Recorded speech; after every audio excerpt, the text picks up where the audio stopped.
పోలీసుల ఆంక్షల్ని లెక్క చేయకుండా వైఎస్ఆర్ జిల్లా ప్రొద్దుటూరులో కదం తొక్కారు రైతులు, వైఎస్ఆర్సీపీ శ్రేణులు. 30 యాక్ట్ను అమలు చేస్తున్న క్రమంలో ర్యాలీలు, ధర్నాలపై పోలీసులు ఆంక్షలు విధించారు. పోలీసు నోటీసులకు బెదిరేది లేదంటూ మాజీ ఎమ్మెల్యే రాచమల్లి శివప్రసాద్ రెడ్డి ఆధ్వర్యంలో పెద్ద ఎత్తున రైతులు, కార్యకర్తలు మున్సిపల్ కార్యాలయం నుంచి ర్యాలీగా వెళ్లారు. అగ్రికల్చర్ ఏడీ అనితకు వినతి పత్రం ఇచ్చారు. మోసం చేస్తే ఒక రకం, విద్యార్థులకు మోసం చేస్తే ఒక రకం, నిరుద్యోగులకు మోసం చేస్తే ఒక రకం, ఉద్యోగస్తులకు మోసం చేస్తే ఒక రకం, చిట్ట చివరకు మనందరికీ బువ్వ పెట్టే రైతన్న విషయంలో కూడా దుర్మార్గంగా వ్యవహరిస్తూ ఉంటే ఈ ప్రభుత్వం కుళ్ళిపోయింది. నాకు ఏమనాలా? నేను చెప్పిన ఎన్నికల కంటే ముందు చెప్పిన మాటలు కోటలు దాటినాయి. 15 నెలల కాలం జరిగింది. రైతుల విషయంలో మీరు చేసిన మేలేందో ఒక్కటి చెప్పగలగండి. రైతులను గాలి కొదిలేసి చివరికి యూరియా మూటలు కూడా బ్లాక్ మార్కెట్లో అమ్ముకున్నారు. జంపు చేతుల్లో మీ తెలుగుదేశం పార్టీ సొసైటీల ద్వారా మీ ఇష్టానుసారం అమ్ముకున్నారు. కేంద్ర ప్రభుత్వం మూట 800 రూపాయలు ఇస్తానంటే మీరు పెట్టే ఇంటింటి చాలా తక్కువ పెట్టి రైతుల నోట్లు దుమ్ము కొట్టినారు. ఒక్క ఎకరాకు వరికి యూరియా పెట్టకపోతే గన 4-5 బస్తాలు తగ్గిపోతుంది. ఈ ప్రభుత్వంలో, కూటమి ప్రభుత్వంలో పెట్టుబడికి ఖర్చు ఎక్కువైతుంది, దిగుబడి ద్వారా వచ్చే ఆదాయం తగ్గిపోతా ఉంది. ఆత్మహత్యలు, ఆఖరి సావులు, అప్పులు, ఆత్మాభిమానం ఇవే మీరు రైతులకు మిగిలిచ్చింది. వీటన్నిటి మీద రాజకీయ పక్షాలకు సంబంధించిన వైఎస్ఆర్ కాంగ్రెస్ పార్టీ అయినా, కమ్యూనిస్ట్ అయినా, మరొక పార్టీ అయినా మిమ్మల్ని ప్రశ్నిస్తే రైతుల పక్షాన మేము శాంతియుతమైనటువంటి నిరసన కార్యక్రమాన్ని నిర్వహించి సంబంధించిన వ్యవసాయ అధికారులకు రిప్రజెంటేషన్ ఇస్తామంటే మమ్మల్ని హౌస్ అరెస్ట్ చేస్తారా? ఎక్కడ పడితే అక్కడ ప్రజాప్రతినిధులందరినీ హౌస్ అరెస్టా? నిర్బంధిస్తారా?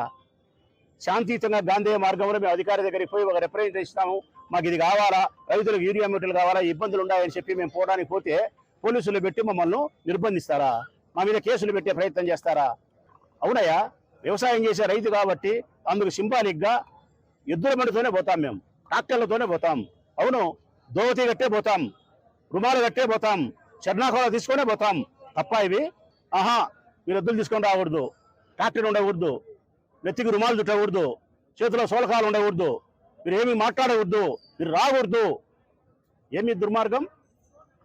బ్రిటిష్ గవర్నమెంట్లో, బ్రిటిష్ ప్రభుత్వంలో గాంధీ మహాత్ముడు చేసిన ఉద్యమాలప్పుడు బ్రిటిషర్లు ఇట్లా ప్రవర్తించింటే, గాంధీ మహాత్ముడు ఎన్నికలు వేయింటే మనకి ఈ స్వేచ్ఛా వాయువులు వచ్చి ఉండేదా? ఈ పోలీసులు ఈ ముద్దు ఆ దుస్తులు వేసుకొని ఉండేవాళ్ళ? రాజకీయ నాయకులు, ముఖ్యమంత్రులే, మంత్రులే, ఎమ్మెల్యేలే కురుకుతాందురా? గాంధీ మహాత్ముడు చేసిన ఉద్యమాల వల్లే స్వాతంత్రం వచ్చింది. మనకు చూపించిన మార్గం గాంధేయవాదం. ఏదైనా మనకు అన్యాయం జరిగినప్పుడు మన హక్కులు సాధించుకునే దానికోసం శాంతిని ప్రేమిస్తూ నిరసన కార్యక్రమాన్ని ప్రభుత్వం ద్వారా తెలియజేయాలి.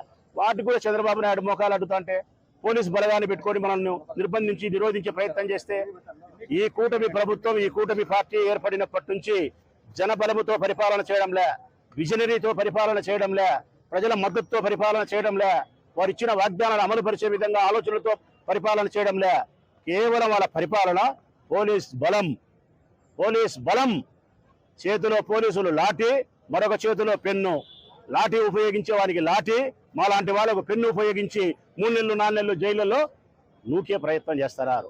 ఎన్నాళ్ళు ఇట్లా మీరు చట్టాన్ని ఉపయోగించి మా మీద ప్రయోగం చేసి 30 యాక్ట్ అని, 144 సెక్షన్ అని, పోలీస్ సెక్షన్లు పెట్టి జైళ్లలో పెట్టగలుగుతారు మీరు?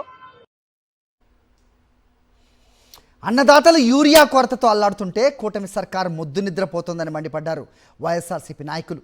అన్నదాత పోరులో భాగంగా ఏలూరులో రైతులతో కలిసి భారీ ర్యాలీ నిర్వహించారు. రైతు సమస్యలు పరిష్కరించాల్సింది పోయి వరి పండిస్తే క్యాన్సర్ వస్తుందని చంద్రబాబు మాట్లాడటం సిగ్గుచేటన్నారు మాజీ ఎమ్మెల్యేలు వాసుబాబు, అబ్బయ్య చౌదరి. అధికారంలో ఉన్నా, ప్రతిపక్షంలో ఉన్నా వైఎస్ఆర్సీపీ ఎప్పుడు రైతుల పక్షమే అన్నారు. అంశానికి సంబంధించి మరింత సమాచారం ఏలూరు నుంచి మా ప్రతినిధి రాజు అందిస్తారు. సమస్యలపై కూడా వైఎస్ఆర్ కాంగ్రెస్ పార్టీ రైతు పోరాట శ్రీకారం చుట్టింది. దీనికి సంబంధించి ఏలూరులో కూడా ఆర్డీఓకి సంబంధించి వినతిపత్రం ఇచ్చారు. మన ముందు కూడా దెందులూరుకు సంబంధించి కానీ గుంటూరు నియోజకవర్గ మాజీ ఎమ్మెల్యే ఉన్నారు. సార్ చెప్పండి, ఏమేమి చూస్తారు? ఇక్కడ క్షేత్రస్థాయిలో జరుగుతున్నటువంటి రైతులకు అన్యాయం కూడా, వాళ్ళేమో పూర్తి, ఒకళ్ళేమో చంద్రబాబు నాయుడు గారు చూస్తే వేగంగా ఈ వరి పంట వద్దంటున్నారు, రచ్చినారు గారు చూస్తే భోజనం సంబంధించి బఫేలో నుంచుంటారు, యూరియా కోసం నుంచోలేరు అంటున్నారు. ఏం చూస్తారు ఈ వ్యాఖ్యలను? రైతాంగం గురించి ఏం మాట్లాడాలి, ఎలా మాట్లాడో కూడా తెలియని పరిస్థితులు ఇలా ఉన్నారు. గత 5 సంవత్సరాలు చూసుకోండి, ఎప్పుడు రైతు రోడ్డెక్కి ఎప్పుడన్నా ఒక్కసారి ఒక్క రోజు చూసాం మనం. కానీ నీళ్ల కోసం కూడా రోడ్డు ఎక్కల రైతులు. ఆ రకంగా మేనేజ్ చేసాం వైఎస్ఆర్ కాంగ్రెస్ పార్టీ ప్రభుత్వంలో మేమందరం, మా ముఖ్యమంత్రి గారి ఆధ్వర్యంలో మేమందరం కూడా. ఈరోజు యూరియా కోసం, కేవలం యూరియా కట్ట కోసం మరి ఈ రోజున ఎక్కడో చిత్తూరు నుంచి శ్రీకాకుళం దాకా ప్రతి ఆ గవర్నమెంట్ ఆఫీసుల దగ్గర ఏవో ఆఫీసుల దగ్గర లేకపోతే ఆర్బీకేల దగ్గర ఈరోజు రైతులు వేల మంది రైతులు లైన్లో ఉంచడం జరుగుతూ ఉంది. ఇది షేమ్ టు ఈ యొక్క కూటమి ప్రభుత్వం. ఒకళ్ళు ఏమంటారు 800 రూపాయలు కట్టగా మిగులుతుంది కాబట్టి యూరియా వాడకం తగ్గించుకుంటే మంచిదని చెప్పి ఒకళ్ళు చెప్తున్నారు. 800 రూపాయలు పైగా చంద్రబాబు నాయుడు గారు ఆలోచన చేశారంటే 800 రూపాయలు గవర్నమెంట్ సెంట్రల్ గవర్నమెంట్ డబ్బులు మనం తీసుకుని రైతుకి ఏ రకంగా చేరవేయాలో ఆలోచన చేయమని చెప్పారు. నాకు దగ్గర ఆలోచించారు ముత్యంనాయుడు గారు, మున్సిపల్ గారు చెప్తున్నారు. ఆయన ఒక పంద ఈయనంటాడు. ఎందుకంటే సెల్ ఫోన్ అంటే ఈ మధ్యన అంతా పూర్వం టెక్నాలజీ కనిపెట్టాయని చెప్పినటువంటి ఆయన ఈ మధ్యన డాక్టర్ అయ్యాడు. కొత్తగా డాక్టర్ అయ్యాడు ఆయన. మరి డాక్టర్ చంద్రబాబు నాయుడు అంటారు నాకు తెలియదు అని డాక్టర్ అయ్యి ఇప్పుడు ఏమంటాడు, యూరియా ఎక్కువ వాడితే క్యాన్సర్ వస్తుందని చెబుతున్నాడు. కరెక్ట్. యూరియా కోసం మహిళలు దెబ్బలాడుకుంటూ ఏంటండి, మహిళలు జుట్టు పట్టుకుంటూ ఏంటండి, పూర్వం నీళ్ళ కోసం అట్ల కోసం దెబ్బలాడుకున్నారు. అవి కూడా పోయినాయి. డీసీఎంఎస్ దగ్గర ఏరులోనే బారులు తీరున్నారు. గతంలో ఎప్పుడైనా ఇలాంటి పరిస్థితులు ఉన్నాయా? అప్పుడు చూస్తే కనుక వ్యవసాయం వద్దని చెప్పని స్వయం ముఖ్యమంత్రి చెబుతున్నారు, వరి పండించొద్దు మీరేం చెప్పడం. ఏం చూస్తారు ఇలాంటి వ్యాఖ్యలు? అంటే చాలా బాధాకరమైన, ఎందుకంటే రైతుని మహారాజుగా చూసుకోవాలని చెప్పి ఏ ప్రభుత్వం అయినా అధికారంలోకి వస్తుంది. రైతుని ఓట్ల కోసం వాడుకుంటూ అధికారంలోకి వచ్చిన కాడి నుంచి కూడా రైతుల్ని పట్టించుకోకుండా ఈ విధంగా ప్రభుత్వం ముందుకు వెళ్తూ మేము సూపర్ 6 బాగా చేశాము, మా మంచి ప్రభుత్వం అని వాళ్ళు సెల్ఫ్గా చెప్పుకుంటే అది ఎంతవరకు కరెక్ట్ సమంజసం అని అడుగుతూ ఉన్నాం. ఈరోజు యూరియా కొరత ఉందని రాష్ట్రంలో మీకు కూడా తెలుసు. ఈరోజు ఆ కొరత ఉన్నప్పుడు మీరు ప్లానింగ్ చేసుకోవాల్సినటువంటి అవసరం ఉంది. అది చేయకుండా ఈరోజు రైతులను ఇబ్బంది పెట్టేస్తూ అసలు డీసీఎంఎస్ దగ్గర చూస్తూ ఉంటే ఎంత బాధ వేస్తుంది. ఒక బాధ్యత గల ప్రతిపక్షం ఎప్పుడైతే వాయిస్ వినిపిస్తుందో అప్పుడే అధికార పక్షంకి వాళ్ళు చేసిన తప్పులు తెలుస్తాయి. ఈరోజు మేము యూరియా మైన ఎప్పుడైతే మేము ఈ విధంగా వెళ్ళి ఆర్డీఓ కార్యాలయాల్లో ఇస్తాము రాష్ట్ర వ్యాప్తంగా అన్నావో ప్రభుత్వంలో ఒక మేలుకొలుపుగా అయింది. నేను ఈరోజు ఒకటే కోరుతూ ఉన్నా ఈ రాష్ట్ర ప్రభుత్వాన్ని, ఈరోజు మీరు ప్రతిపక్ష హోదా ఇవ్వండి.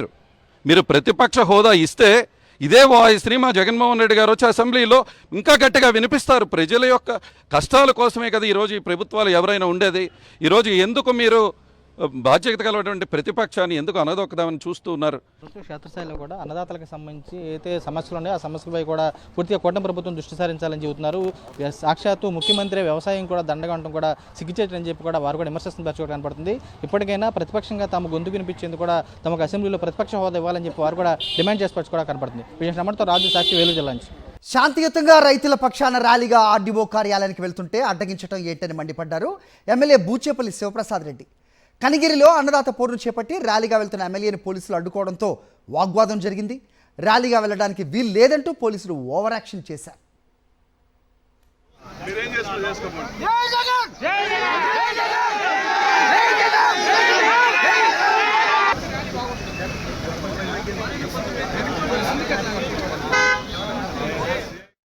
కానీ ఈ కూటమి ప్రభుత్వం వచ్చిన తర్వాత రైతులు నానా రకాలుగా ఇబ్బందులు పడుతున్నారు. అట్లీస్ట్ ఉచిత బీమా కూడా కల్పించలేని ప్రభుత్వం. మా ప్రభుత్వంలో జగన్మోహన్ గారి ప్రభుత్వంలో ఉన్నప్పుడు ఉచిత బీమా ప్రతి రైతుకు కల్పించాం. కానీ ఇప్పుడు ఉచిత బీమా కూడా రైతులే డబ్బులు కట్టుకోవాల్సిన అవసరం వస్తుంది. అదేవిధంగా రైతులుగా అండగా ఉండకపోగా ఈ సంవత్సరం సుమారుగా 7 లక్షల మెట్రిక్ టన్నులు సెంట్రల్ గవర్నమెంట్ నుంచి యూరియా కొత్త కూడా ఉంది. అది తెలిసి కూడా ఈ రాష్ట్రంలో రైతుల కోసం ఇబ్బందులు పడదని తెలిసినా కూడా యూరియా డిఏపి కొత్త ఉన్నప్పుడు తెలిసినా కూడా ఇంకా బ్లాక్ మార్కెట్లో కూడా ఎక్కువ పోతుంది.